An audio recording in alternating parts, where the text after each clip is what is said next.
And much of that speaks to how poorly the Liberals are doing in the polls, and no one really wants to try and fight this uphill battle. So is there anything that could happen between now, the leadership race, and the next federal election that could turn things around for the Liberals and perhaps give them a big bump, a big enough bump in the polls that they could beat the Conservatives? Well, it looks like we have more Liberals biting the dust. Hey everybody, welcome back to the channel. Today we're going to be taking a look at the announcement coming from Melanie Joly as well as Anita Anand, who both stated that they will not be running for the Liberal leadership race. But Anita Anand added on top of that she will also not be running for re-election in the upcoming election. Surprise, surprise, not so much, but without further ado, let's get into that.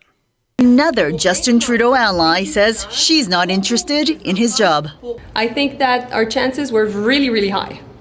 But the reality is I'm foreign minister at a time that is crucial in our history, and Canadians are anxious. Both Joly and Finance Minister Dominic LeBlanc say they need to focus on Donald Trump.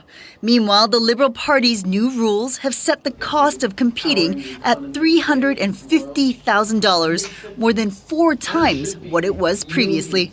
You want to set a high entry fee so that you discourage also-rans, you discourage carpetbaggers, and you discourage special interest groups. Now, I love that Melanie started off by saying their chances were really, really high. But it is interesting that she's now bowing out after they just announced, as you heard, the amount of money that needs to go forward into becoming one of the people running for the candidacy. I believe before it used to be $75,000, and now they've adjusted it to $350,000. That's no small amount of change, and in such a small window of time, you're really going to have to work to campaign to gain that if you're going to be going through funding, unless you have that money cash to give. But it is interesting because even if you do put in that money and you do run for the leadership race, say you do get the leadership position and you become the prime minister, your window as the prime minister is going to be so short, it's not really going to be worth it. And I'm sure this is what Joly is thinking about, Anita Anand, everybody, now that the rules have been changed. And we did cover this rules situation a few videos ago. Liberals had a terrible platform. It was 14 years and older that could vote, non-permanent residents and all that stuff. They've now switched the rules, and you're going to see that update here. After a public inquiry revealed concerns about foreign interference in a 2019 Liberal nomination contest, there are new rules on who can vote for the next leader. They must be a Canadian citizen or permanent resident, at least 14 years old, and registered as a Liberal Party member by January 27th. MP Chandra Aria believes he can raise the money to run, but says the steep entry fee is unfair. If they want to support the Bay Street type people, supported by the Bay Street type people, if that is the objective with which they are going to formulate the laws, that is the kind of decisions Canadians don't like. Now, I'm still very confused as to why the Liberals have left the age of 14 and up as an option to vote. You can't vote in a federal election under the age of 18. So having the ability to vote for the leader of a federal party for the upcoming election, that doesn't make much sense to me either. But if we move on to the gentleman you saw at the end there, Chaudhry, he actually was on the CBC with David Cochrane a few days ago, and David was even grilling him on why he was running. He doesn't speak French. He has ties with India. Here's a little snippet from that.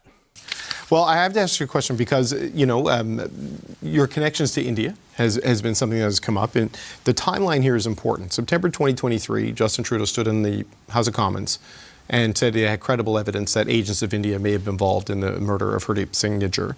In November of 2023, a U.S. indictment that was unsealed linked the Indian government to the Nijjar case. In May of 2024, the RCMP arrested 3 Indian nationals, and investigators said they believed there were ties to the Indian government. But then in August of 2024, you traveled to India and met with Narendra Modi. Why? What's the issue there? I fully support what Prime Minister said on Nijjar or everything else. We are a sovereign country. We can't allow any foreign government or any foreigners to come and meddle in our domestic affairs. Same way as Canada does not meddle. The last year, I met 2 different prime ministers of 2 different countries. I met 2 foreign ministers of 2 different countries. The year before, I met presidents, prime minister, and ministers in so many different places. Just because I'm Hindu by religion and I happen to meet a Hindu prime minister, people are making an issue. Well, no, I think it's because the agents of the Indian government have been credibly accused of playing a role in the murder of a Canadian citizen on Canadian soil. And I just wonder why, as a sitting parliamentarian of the government that made that allegation, and the caucus of a prime minister has been the target of a propaganda campaign by the Indian government to discredit him, you would go meet with him in that context. But then we still have the diplomatic relations there. And tell me, what's the issue there if an MP meets a prime minister of any other country? Well, the issue, I would suggest, is that when you're in this conflict, so you mean to say that no minister should meet any other minister? Oh, no, the MPs minister should, yeah. And the ambassador should, or sorry, the high commissioner, yeah. excuse me. But why do you feel a non-cabinet level, non-diplomatic, non-briefed member of the caucus should meet with the Prime Minister of India under these circumstances? The government of Canada never said no MP should meet any other Prime Minister or Foreign Minister. Did you seek permission beforehand, seek guidance beforehand, seek clearance? They might have told you not to go, don't you think? No. Government of Canada always gives directions when something like this is going to happen. There's nothing there. How's your French? No. No French? No French. Okay, the Liberal Party of Canada is the party of official bilingualism. It's going to be a tough one. I don't speak French either, so The point is that whether the Quebecers or English Canadians, it's not the language that matters, it's what is that they deliver to them. But the language matters very much in Quebec. No. At the end of the day, Quebecers see who delivers what. We have English-speaking, French-fluent prime minister for all the time. One of the things that matters to Quebecers are being a sovereign country, a sovereign republic. Yeah. And which prime minister has ever talked about that? Mr. Aria, if you're going to run for prime minister, you have to know that the French language matters, and the French it matters in Quebec. Trust me. Profoundly. Trust me. At the end of the day, for French Canadians and English Canadians, the matters most is that how the children and grandchildren are going to prosper in this country. That is the thing that matters. Okay, we'll leave it there. Now, first off, I apologize because I know that was probably pretty tough to listen to. But secondly, I'm with David there in pure bewilderment of this guy who thinks that not speaking French is not a problem. Don't worry, trust him. But then also the whole India situation, he just goes, no, there's nothing there. Don't worry too much about that. I don't think that this guy's really going to have that much of a chance of winning. But moving on to the next person, Anita Anand. As I mentioned, she came out today saying that she will not be running for the leadership race, as well as not running for re-election in the upcoming federal election. And we begin with breaking news out of Ottawa.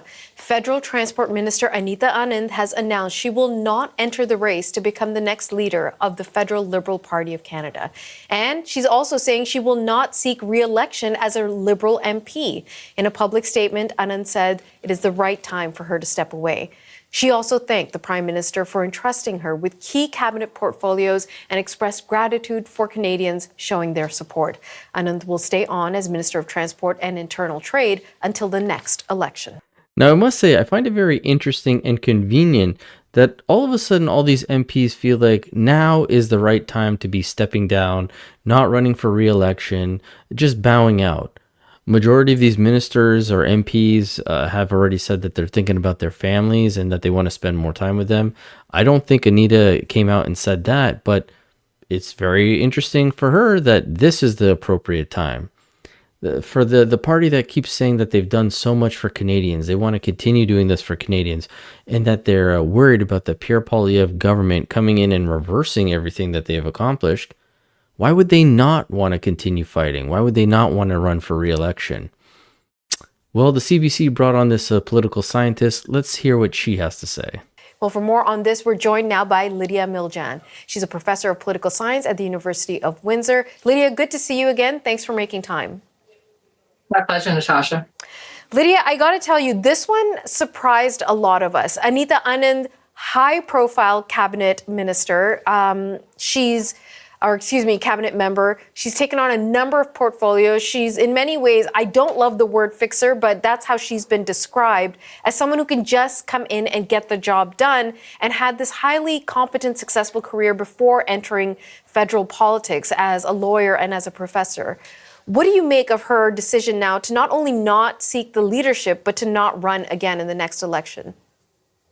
Yeah, it is quite a blow for the party. I mean, in some respects, she was seen as one of the top contenders that potentially could have been running as leader of the party. Certainly, that's a name that's been bandied about for quite some time. I mean, she got a real good name for herself during the COVID-19 pandemic. She was the minister in charge of procurement, the person responsible for getting all that PPE, for getting our vaccines. And then from that, she's gone from success to success within the Liberal government. And certainly the Prime Minister showed a lot of confidence in her, making her the president of the Treasury Board. And then now with the recent cabinet shuffle, really strengthening her position. So it is a surprise that she's not running for leader. But I think more crucially, her choice to not run as a member of parliament, I think, is a big blow to the party, because you're getting increasing number of MPs who are current sitting MPs, and there's an incumbent advantage. And if they're not running, it's going to be a really shallow field for those Liberals running in the next election, whoever the leader is going to be. But and the other thing is,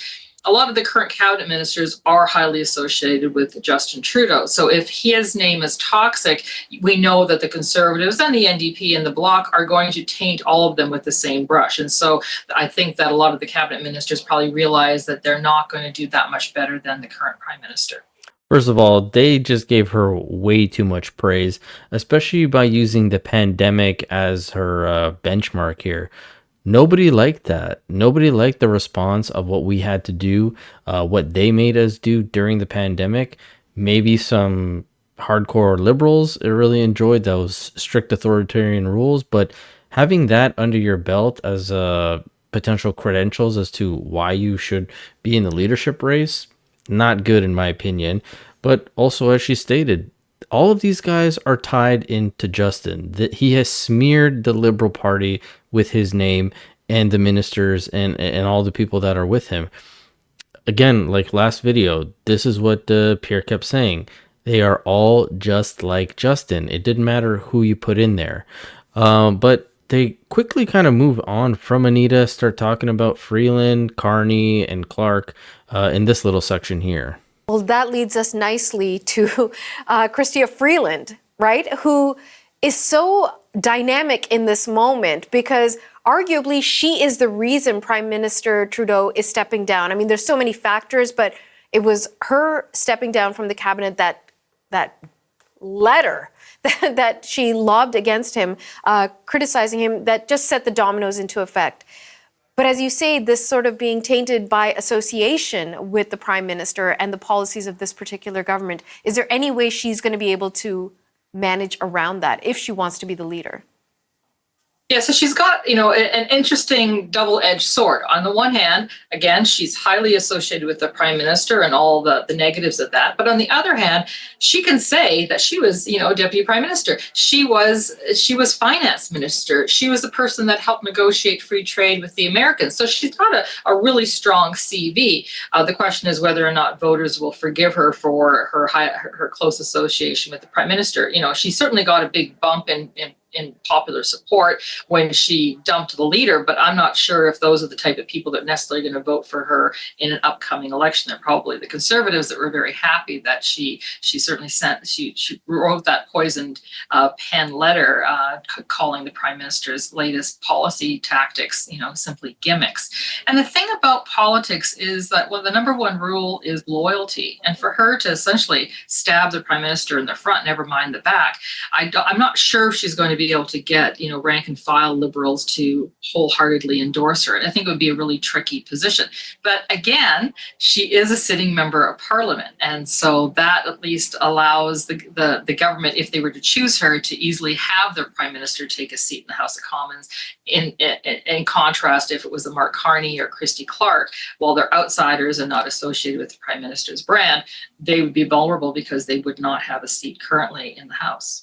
Just before we we go, I do want to ask you about Mark Carney. Now, a CBC source has told us that the former Bank of Canada governor is going to step forward, put his name in the ring. And this is someone many of us anticipated is going to come forward. Now, he's, depending on your political point of view, is an outsider, but really the one who's been influencing a lot of the legislation, or at least the policies for the Liberal government. Where do you put his chances? Again, I think his chances are probably good within the party. I think that he does bring to them some gravitas. He brings them more to the center, I think, just his association of being an economist, being the governor of the Bank of Canada, having that sort of worldview. So on paper, he looks great for Liberals, and I think that they'd probably like to have that shift. I'm not sure, again, if it's going to convince the rest of Canadians, because I think the question is going to be, and I think it should be posed to him, is what was the advice that you were giving the Liberals? Was it your idea to have the GST holiday, for example? Was it your idea to have these checks? You were famously brought on with the Liberal Party to give them advice, and I think that we should know what that advice was, and especially whether or not he's going to distance himself from the policies of the Liberals. I think they're all in really tricky positions, and there'll still be a really fun campaign to watch to see how they maneuver these tough questions. Now, I don't know why she's saying that these are difficult questions to answer. Mark Carney was brought on as a special advisor for the Task Force on Economic Growth. So anything like this GST holiday break, or the economy in general, or these fiscal policies, most likely were run by him, or he advised on them. So he should have no problem answering these questions. But even if he won the leadership race, nobody's voting for this guy. A lot of us know that he's a WEF globalist. We're not for that. We don't want that. So, yeah, he may win the prime ministerial position or the leader of the Liberal Party, but that's pretty much as far as that's going to go. And when the reporter asks, what can the Liberals do in terms of, is there anything that they can do in this uphill battle to potentially getting back in the race, this is what she had to say. That is a huge uphill battle. So I think that we do need to disentangle this. I think that there's an excitement when you have a leadership race, and certainly the Liberals are getting a lot of attention. But it doesn't really matter who that leader is if they cannot get candidates on the ground. And I think Anita Anand's decision to not run for re-election, for whatever it is. I mean, I looked at her riding, which is going to be actually split into two, and in both ridings, they're considered safe conservative seats right now. That's with the sitting cabinet minister. So you've got to, I think that a lot of these MPs are going to say, do I want to have my career end with somebody voting me out, or do I want to choose the terms of my departure? And I think that a lot of them are going to choose the terms of their departure, which means that in all those ridings, the Liberals are actually not going to have an incumbent advantage. They're actually going to be the underdog, which makes it that much more difficult for whoever the leader is to pull this one off. Now, again, at this point, the Liberals have tried everything under the sun to try to sully the Conservatives' name. Unless Pierre Poilievre actually did something and they found out about it, there's no way they have a chance to win. But something she did point out was her seat and her riding. And this is something we're starting to see more and more of, is that all these MPs or ministers who are holding a certain spot, like she's of Oakville, as she stated, Oakville has now been split into East and West. Both ridings, Oakville East, going to be conservative, and Oakville West, going to be conservative.